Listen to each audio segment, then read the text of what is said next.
Hello, welcome back to the Dumb Bitch Book Club. I'm Chandler. I'm Hayden. And today we're going to be talking about From Blood and Ash, which you guys highly requested. It seemed like everybody wanted us to read this. I mean, to be fair, everybody wanted me to read this for just like a regular vlog. And then when I raised the idea of like reading this with Hayden, everybody got really excited. Thank you so much, everyone. So I guess right off the bat, how overall did this compare to the other two books that we've read so far? And by that I mean Akatar and... Yeah, so many thoughts. Honestly, like overall worse. It was a less enjoyable experience, Okay. I think. Was it purely because of the audio, or was it... No, it wasn't purely because of the audio. I listened to this book as an audiobook and was really not a fan of the narrator, but no, I think just like purely story-wise, I tried to take myself away from that as much as possible. I wasn't a huge fan of all of the like plot holes and stuff in the Sarah J. Maas books, but that being said, this one just had no plot. It was like just a sea of bullshit with like tiny little plot islands. Okay. Throughout it, you know? I actually am gonna wholeheartedly agree with you.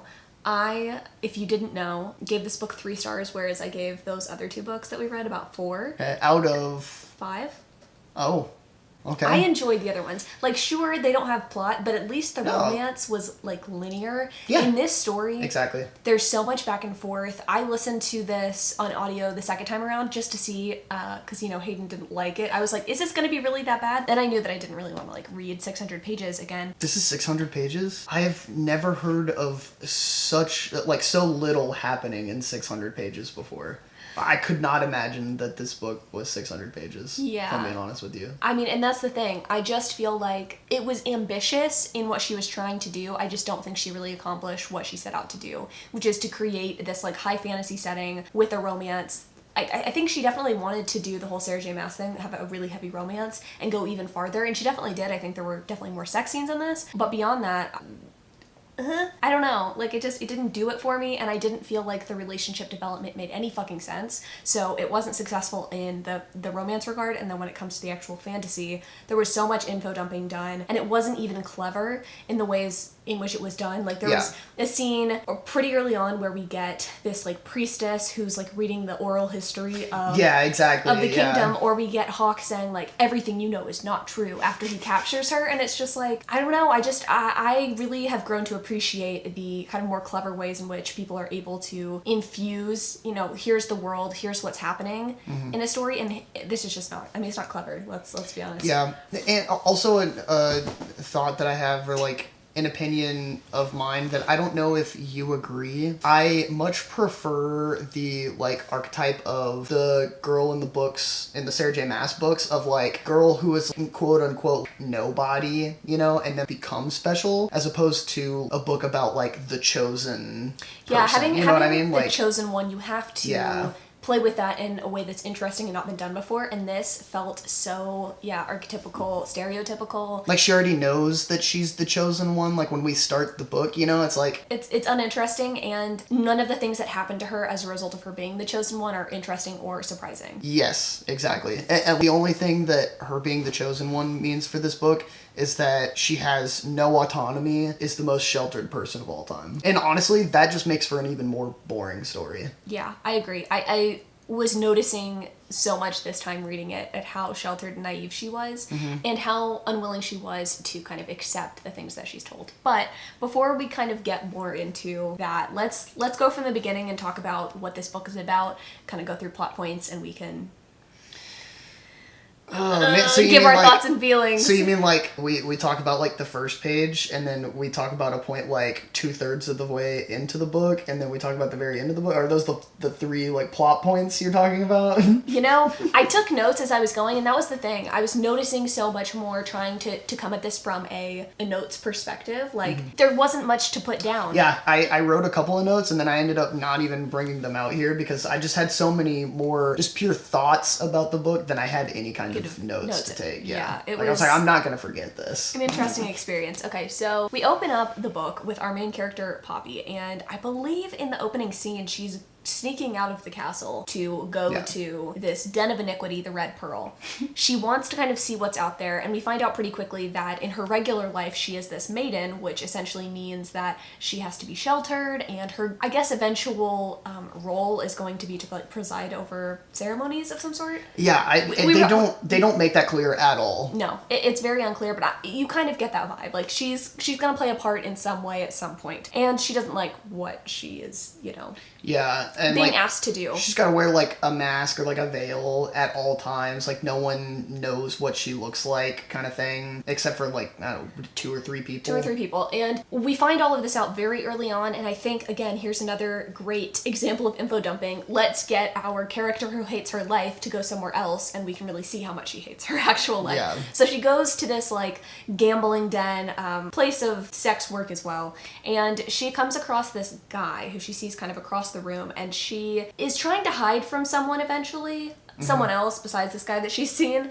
and she comes across this guy again as she is trying to hide from the like dude that she sees. I'm sorry, this is kind of confusing. She sees essentially her mentor in this den of iniquity. Well, he's more of her guard, but she sees the guard and she's like, oh shit, I have to hide from him. He doesn't know that I'm here. I'm gonna go hide. And she ends up running into this guy who she's heard a lot about, who has this reputation for being a bit of a player, and she gets into kind of some sticky situations with him, if you will. Oh, I don't like the use of that word here. Actually, there were no sticky situations. No, but there was a lot of bed pressing. Yeah, a lot of bed pressing and a lot of like her saying no and him just doing it anyways. Yeah, what an opening for our hero and heroine. Yeah. He asks who she is because I guess he was waiting for someone else to come. He didn't expect it to be Poppy. Mm-hmm. And I think he quickly kind of figures out that it's not, but he's kind of into whoever has entered the room, and he's trying to make her kind of as uncomfortable as possible.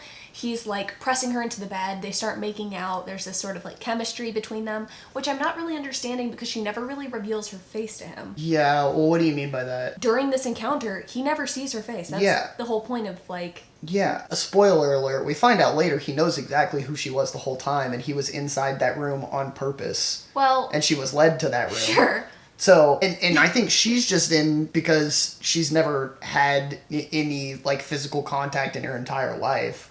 So she's just getting to the heavy petting real quick. Yeah, she's jonesing. Making up for lost time, I guess. So that happens, and then, I don't know, do you know what happens next? Yeah, so like after this, we also find out another like small info dump that she does this thing which is a treasonous act, like very regularly with her main guard, where they go and like essentially help people die in peace that are being killed and turned into cravens. Which are these sort of bloodthirsty creatures. They're slightly vampiric, but we're not really told what they do, where they come from, just that they're bitten outside of the rise, which is, we don't really fucking know, honestly. Yeah, honestly. It's just what I'm assuming is some sort of like walled enclosure that keeps the kingdom safe. It's been guarded, and sometimes things will creep in from beyond the rise and will come and bite people, and they will become craven. And a lot of people, instead of turning into craven, will decide that they want to be killed instead. And Poppy has this gift of taking people's pain away, so she will go sneak into the kingdom and essentially mercy kill them. Mm-hmm.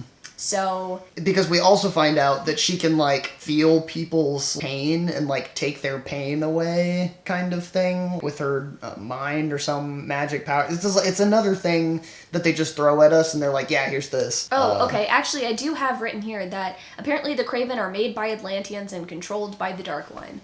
What the fuck any of that means, you don't really find out until the very end of the book. And I think that's what's so frustrating, is that even in telling you guys what this book is about, I'm realizing how little fucking sense any of this makes. You just have these random things thrown together, and we're expected to think that this is some, like, revolutionary plot. And I hate to be the person who's like, you know, fuck this book. I hate this book, because I don't actually think it's like the worst thing I've ever read. I think the romance was like okay, and I like to enjoy things. I think a lot of people recently have said, do you ever like books? Like, sometimes I fucking do. But today is not one of those days, so... Let's continue. But yeah, and so like one of the reasons that she mercy kills people is because if they turn into craven, then the guards and the people who run the city will like take them out and kill them publicly and very brutally. So like they're trying to preserve their honor and dignity by not allowing them to be publicly crucified as like a spectacle. But this is apparently a treasonous act. For what reason? We aren't really we're sure. not told. The one thing I do think is done fairly well, I guess, is that you're kind of uneasy the entire time you're reading, or at least I was. I kind of figured out quickly that the kingdom itself and the people in charge, the Duke and Duchess are who are in charge in this particular instance. In this kingdom, there is a king and a queen, but like we have not met them. So the Duke and the Duchess, you can tell there's just something off. A lot of the actions that they make don't seem to really make any sense, and there's a lot of secrets, and we're not given the reason behind a lot of things. Obviously, we're seeing everything through Poppy's eyes, so we get that kind of like sense of naivety, but beyond that, I just feel like we find out pretty early on that like people aren't to be trusted. We also were kind of figuring out at the beginning of the book some shit's gonna start happening. Some shit's gonna start unfolding because we've got this kind of like creepy lord or whatever, Lord Mazine, who is trying to get Poppy in trouble and abused, I guess, by the Duke. Yeah, I mean, he's just like a sick dude, and like he also tries to like touch her a lot, so there's that. Yeah, like I said, just kind of adding to the overall unease of the story. I honestly felt uneasy because of Hawk the whole time, but, you know, Well, that may just be me. That's fair. I guess what I would consider to be kind of the rising action and or main conflict of the book is the fact that there is sort of rising discontent within this society based on the things that the Duke and Duchess are trying to accomplish.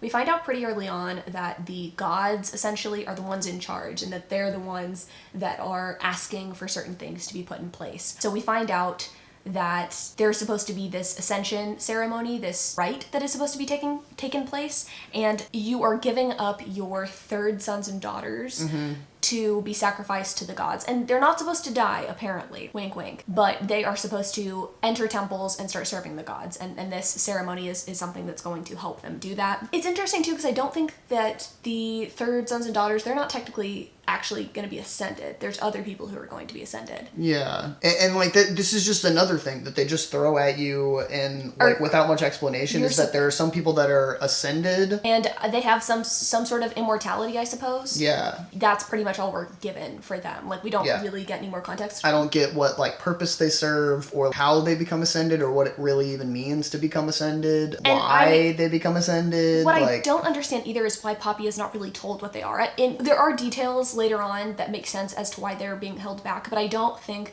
that the details of the Ascension needed to be held back. I feel like that would have given us more context and made us understand more what the Ascension is versus like what these third sons and daughters are being given up for, because I guess they're not ascended, or they do undergo some sort of ceremony, I think. Maybe? Yeah, I don't know. But the main conflict of the book is that these third sons and daughters are being given up. People are unhappy because, you know, what if your first two sons and daughters die? You don't want to have to give up your sons and daughters and never see them again. So people are upset about that. And then there's this kind of rising faction, they just call them dissenters, that are just upset in general about how the city is being run. They don't feel like anything is very fair. They don't like these kind of public executions of the Craven. And they're just upset in general. So... Well, so like the first real look into this that we get is once people start dying randomly, someone breaks into the castle and kills one of the ladies in wait, I think is what they call them. It's like one of the girls who are like waiting to be ascended. Yeah, among the people who are supposed to be ascended eventually. So they find this dead body in the house and they're like, oh no, what happened to her? You know, people are like wondering if it was a dissenter or what exactly, like who might have killed her. And very soon after this, like that evening, Poppy goes out with her like main guard into the garden at nighttime, and her guard gets killed in the garden, and she's got some knife skills, and she like fights the dude who's trying to like kill her guard, and he gets away. Oh, and he's like inhuman in some capacity because he either has like claws or like fangs or something that he kind of cuts her up. And again, it's like we've got these kind of random events happening. We have that happen. We also have during the rite ceremony,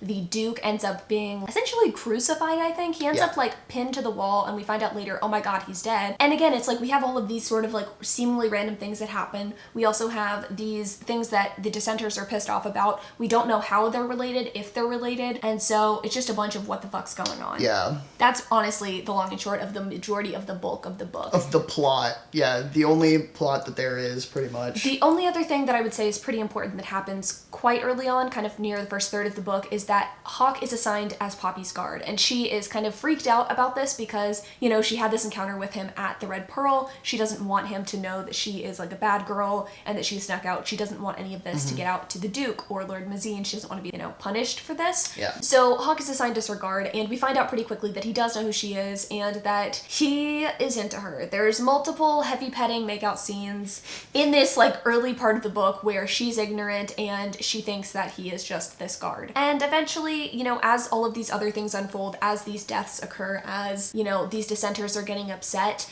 at the rite, I think it's actually the night of the rite, after she has killed Lord Mazine, after all of this shit's happened, that Hawke basically steals her away. Well, okay, I think they kind of end up doing some more heavy petting, but he does eventually steal her away. Yeah. Actually, I don't think it's... No. So there's this big scene, like, at the right, the Duke or whatever is killed. Her main guard gets killed as well.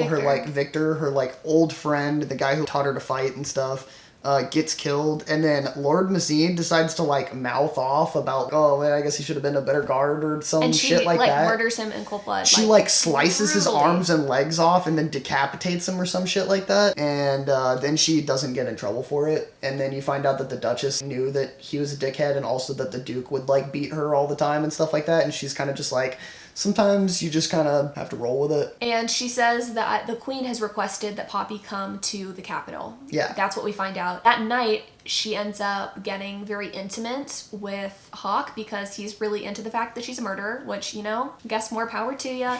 And then the next day, I think, the following day, he ends up taking her to the capital. They go on this journey to the capital, and I would say that's kind of the last third of the book, which in my opinion was actually the worst third of the book. I will say it was the most it was very annoying, I would say, the last third of the book. Like, it was inconsistent. You would get some like really hot and heavy petting, then she'd get pissed, then they'd do some more honey-doing, and then oh god. from there it was just up and down, and I was listening to the last like 20 minutes of this audio today, and I was like, fucking nothing's happening. Like, what? Yeah, what is this? They get in a fight with, like, some big rats or something, and, yeah, just a bunch of stuff. He, like, touches her while they're, like, sleeping next to all the guards. There's just a lot. There's a lot going on here. And not a lot that I like. And then we get one last giant info dump. And then this, like, cliffhanger ending. That's kind of how the book ends. And I was just so frustrated because I liked that we were finally getting away from the castle, and I seem to remember enjoying that the first time around. I was like so excited for that to happen, and there is one sexual scene that I did enjoy. I think it was like the second time they do it. I don't really remember. I just remember it being hot and heavy, and I was sort of into it because she was like still mad at him or something. Wait, is it the one after she drinks his blood? Like, after she almost dies, and he's like, hurry, drink my blood. No, I don't think it was that time. And then she drinks his blood, and then all of a sudden his blood is like, it makes her super horny or something, and she just like throws herself at him. That was not the time that I was super into, no. I was just asking. And I'm just telling you. So, in this last third too, I think we are given a lot of reveals. A lot of reveals that I didn't really give a fuck about. Yeah. But I guess we can sort of talk about those because I'm curious to see what your opinion is on things. So, we find out that the Duke and Duchess and or this society as a whole is kind of fucked up, and they have bastardized a lot of things that happened and tried to kind of rewrite history. So before we have these people, the Ascended, whatever, we have the Atlanteans, who were like the original vampires. They're kind of born vampires. They don't kill people. They like feast on each other's blood, I think, to like stay strong or something. And they have this like, I don't know, ascension ceremony, but it's not the same as the ascension ceremony that takes place now. And the ascension ceremony is different, I guess, in the Atlantean society, but I don't know. They didn't think that they should do it anymore. I don't know. I honestly don't fucking know. This book makes no fucking sense. Do you want to try to explain this? Yeah, something about like, the like ascension ceremony has been bastardized into they make Craven on purpose. Like, here's the thing. You guys know that I'm normally heavily invested in the plot of these books. He's and, the like, one that really lays things down for Yeah, us. yeah. And this one, I'm just like, they give you so little and then they give you so much at one time that it's not memorable. It doesn't make a whole lot of sense. Hard to unpack. Essentially, we find out that all of the third sons and daughters or whatever that are being taken to the temple are actually being used as human blood bags. Pretty much. Yeah, in order to make Craven. No, it's not Craven. They're Ascended. Oh, make the Ascended. And then the Ascended are feeding on humans more. And if they feed on a human and don't kill them, they turn into Craven. So we thought that the Craven were getting turned from people outside of the Rise, but no, it's actually an inside job. Well, they say that it's the Atlanteans. I'm pretty sure is what they say. Yeah, that's true. That's like the it's story the that they feed everyone. But it's not. It's actually them. Did they sack the city of Atlantia way back or something like that? Like, there's a reason why there aren't any Atlanteans around that we know. Yeah, of. I think they lost the war or something like that. And the guy who started the Ascension ceremony, he was trying to turn his human bride to make her an Atlantean.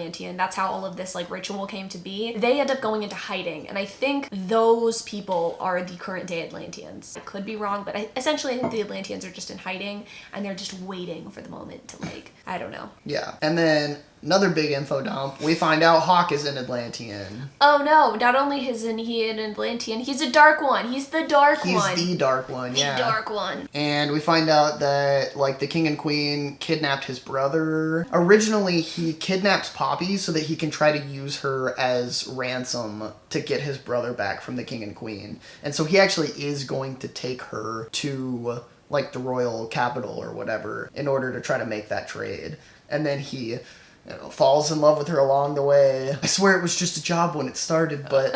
It's funny, too, because we're led to believe these Atlanteans are, super fucking powerful, and Hawk is apparently, the most powerful one of all. Yeah. And yet he was able to be captured for 500 years and used as a blood bag as well. Yeah, because I think you need Atlantean blood to turn people into Ascended. So, yeah. And now his brother has now taken his place. And it's okay, well, how did you get free? Also, how did they get your brother? I don't know. I think that they explained it at some point. Or maybe they were both captured at the same time and, he somehow escaped. Just the one. I guess. Regardless, it wasn't fucking clear enough for either of us to understand it. Yeah, so he was going to take her to be used as ransom, and then he decides, nah, I'm going to take you to Atlantia instead. It's essentially this whole book was one 600-page...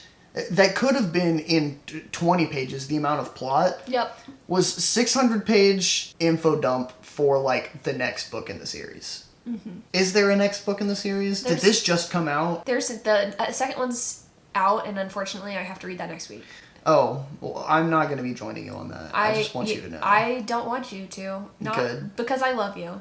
And it's Valentine's Day. And that's the one gift I could give you. Thank you so much. That's literally all you had to get me this year. So yeah, essentially the end of the book is just him deciding that he wants honeydew for life. He wants to marry his favorite melon. Oh my goodness. But yeah, this book as a whole just... wasn't really it for us. Some of the other ones, I really thought that I knew what it felt like to read a book as a chore beforehand. And then you read this one. Yeah, and now I realize what it's like to be forced to read. I kind of feel your pain now. I'm sure that this happens to you a lot. Yeah. Tragically. And I will agree, actually. I think this was a bit of a chore too. Hayden finished this book 2 weeks ago, and it has been taking me a while to get through it. I guess a full fucking 2 weeks, because I finished it today. I started it the day that he stopped reading it, because we share an Audible account, and it wasn't a fun time the second time around. And I actually disagree with Hayden. He didn't really touch on this, but he hated his audiobook experience. Yeah. He hated the narrator. I didn't actually dislike it. But I will say I do think she was kind of an odd choice in the way that she told the story. She made Poppy seem very,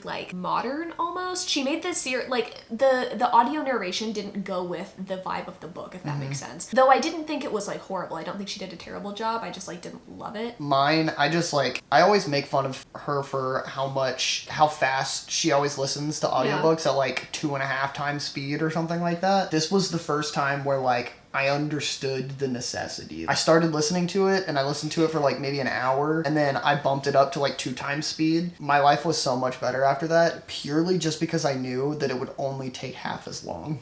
Well, that, and I think you kept talking about the vocal fry. The vocal fry was killing me. Her vocal fry was absurd. The whole thing was just like fried. It was not good. It was deep fried. Deep fried. I guess we can talk more about general stuff now. So when it comes to the romance and the sex scenes, how would you say that this compared to your experience reading A Court of Mist and Fury? Did you feel the chemistry between Hawk and Poppy? No, I did not. So I didn't like. Okay, so not your OTP? no, I will say I did not like, and I think that that's the reason why I didn't like the romance scenes or whatever. It's not necessarily that they were badly written or anything, but the relationship between the two of them was so not there for me. He was very like coercive and like groomy, especially because they literally made her out in the book to be the most innocent and sheltered person ever. I don't know, it was very like awkward and uncomfortable for me how much he was trying to like force himself the whole time, and so because of that, none of the romance scenes seemed genuine to me. And like consensual? Yeah. Maybe they were, but it also seemed, because they set her up to be so innocent and like craving like a normal life, that maybe she was just doing it for those reasons. Like, it didn't seem like she was into him as much as she was like into the idea of doing something that she knew was wrong. The only thing that they really had in common, I guess, was the fact that they had loved ones who had like been hurt before or something like that. Yeah. And also the fact that they both had this bloodlust and just thirst for killing people. Like, he says at one point that he's turned on by the fact that she killed people. It was like right after she ends up killing Lord Mazine. He was like, gotta say, that was pretty fucking sexy, girl. I didn't like it. I just really didn't like it. And I've hinted at it multiple times. Honeydew is gross, okay? Don't know what how about watermelon? Yeah, honeydew's easily the worst of the melons and or like fruit medley What possibilities. Why was that the choice? And why was it repeated multiple times? Well, I mean, I guess he can't really say like you taste like honeydew and Switch it later up, on, yeah. Ooh, today a You taste like- new delectable flavor.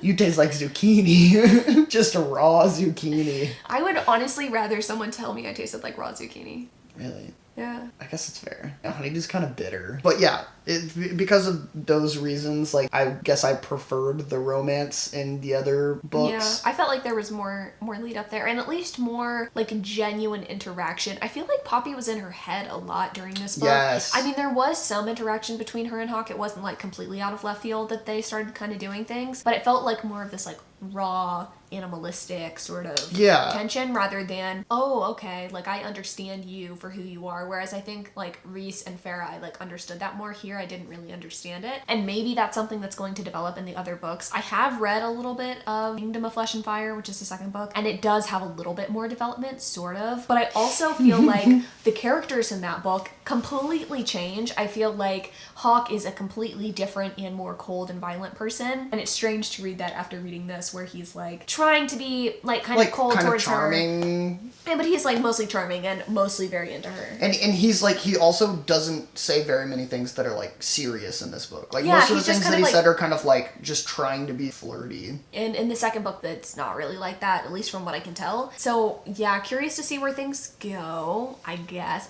Curious is kind of a big word. Begrudgingly curious, because I have to read this book for a video, I suppose. I was going to ask as well what you thought of the kind of last lines of the book, if you remember. What are the last lines? He says, "I'm taking you to get married, princess." Oh, yeah. That just added... yeah. Because actually, I remember finishing the book because I was cooking dinner while I was finishing the book. And I literally stopped what I was doing and I walked in here and I was like, that was the worst ending of a book that I've heard in a long time. I really did not like it. It was not fun. Because it's just a furthering of what I was saying earlier. Like, it didn't feel... It felt coerced, it felt forced, not natural. It was just like the plot of the book. Hawk was the plot, and he was just throwing it in your face. I really hope that in the second book, we perhaps get another love interest. I think that was like one of my first thoughts when I first finished this book. We get hints of Kieran. I don't know how you felt about him. Yeah, the one that like walks in on her in the tub? Is that the guy? He's like, ooh, you smell like my man's junk. Yeah, forgot about that one. Kieran, he's like a wolf or whatever the fuck. Also, there's wolves in this, yay. Saw that one. I thought he was kind of more fun and zesty, and I kind of felt more sexual chemistry between them and like the fucking 5 seconds they're together than between Hawk and Poppy. I'm hoping that there's a threesome situation. I feel like that was a little loud, but yeah, I hope that there's maybe something like that, and or maybe she just ends up with Kieran, because I just think Hawke's kind of boring, and I feel like it's going to be boring if they stay together, like with absolutely no, and I think that's what's frustrating about this book too. It's like they get it on so quick, and there's gonna be more than like 3 books in this series. So how am I supposed to stay invested in these characters and their relationship? Like, I'm assuming it's gonna get, I was gonna say better, that's bold. I think it's gonna be deeper. Like, I'm hoping the relationship goes deeper, but also I just like don't even care that it does go deeper. Yeah. Well, and here's the thing. In order for their relationship to go deeper, they have to have a relationship. And damn, that was a burn. that just like isn't happening right now. He like asks her what she wants and then says, nah. He's like, you want this. And then he's like, we're getting married. He just tells her at the end. That's romance right there. Yeah, that's romance. That's romance. I've been doing it wrong. Dog hair. Overall, what would you rate this book? Out of 5 stars. Out of 5 stars.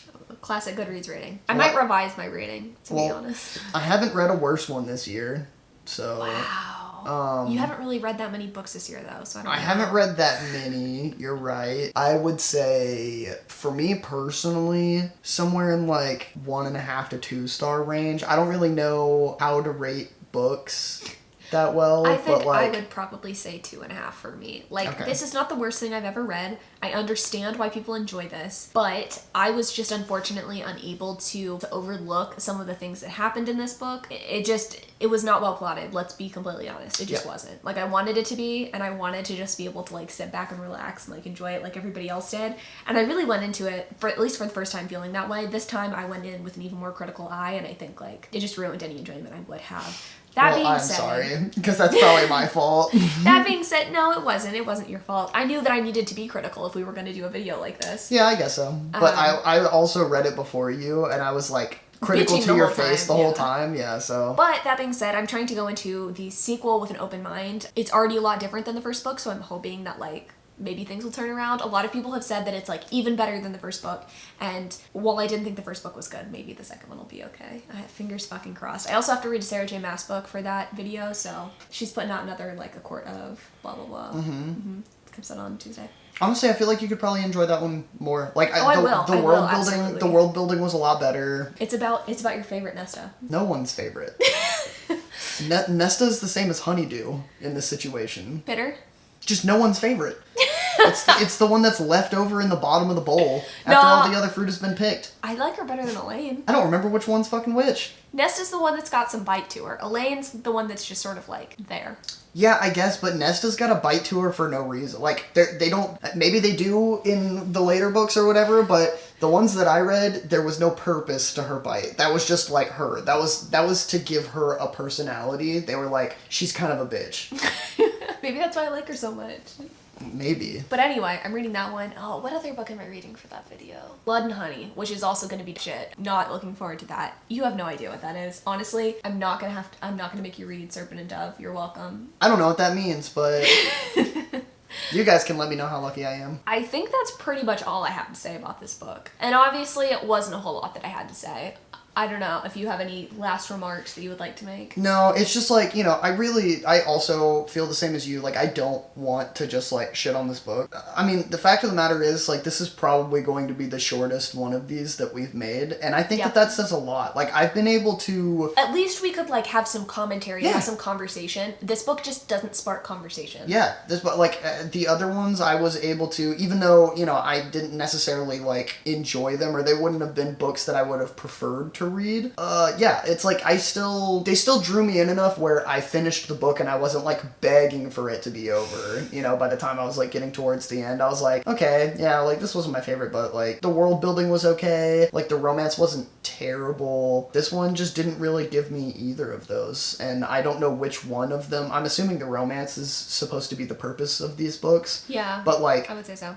The way that they introduced it in the plot, and like I said, just the way that it feels coerced and kind of like groomy, just really didn't do it for me. Like it made both of the points fail. I think that's all we have to say. I would love to know in the comments down below what you thought about this book if you read it. I know 90% of the comments are going to be gassing this book up, and I get it. I'd also like to know what you guys want to see us read next. I would love some good recommendations, because this book obviously just wasn't it for us. And while I enjoy, you know, having some like fun commentary on things, I would like for the next book that we read to be something that maybe we will both get more enjoyment out of. And here's the thing, I don't even mind if it's bad as long as it's enjoyably bad. This one wasn't enjoyably bad. It was just like, yeah. Yeah, let us know in the comments down below what you guys want to see us read next. There really aren't any parameters. We just need a female heroine, preferably YA, just because, like, that's fun and zesty. Although, you know what? If you want us to read, like, okay, I'm not going to put that out there. I was going to say 50 Shades, but I don't want to read that.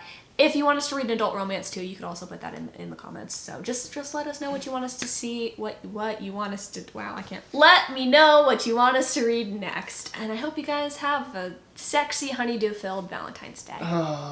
With all the seeds in the middle. Love you guys so much, and until next Sunday.